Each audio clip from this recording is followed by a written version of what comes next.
सात पुते परिवार एक छोटे से गांव में रहते थे, जहां उनकी जीवन शैली और खेती के तरीके अद्वितीय थे। परिवार के मुखिया रामू सातपुते एक मेहनती किसान थे। उनकी पत्नी सुमित्रा एक समझदार और सहायक महिला थीं, जो हमेशा अपने परिवार का हौसला बढ़ाती थीं। उनके 3 बच्चे थे, जो हमेशा नई खोजों में लगा रहता था। एक दिन गांव में एक बड़ी समस्या आ गई। सूखे के कारण फसलें बर्बाद होने लगीं।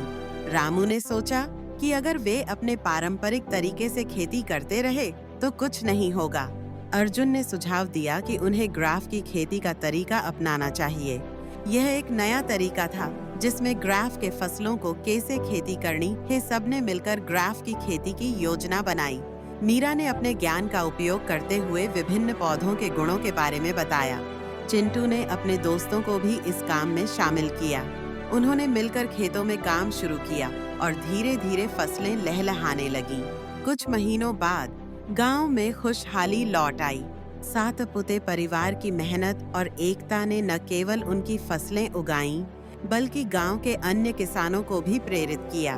अब सभी मिलकर ग्राफ खेती कर रहे थे और गांव में खुशहाली का माहौल था। इस तरह सातपुते परिवार ने न केवल अपनी समस्या का समाधान किया, बल्कि पूरे गांव को एक नई दिशा भी दिखाई।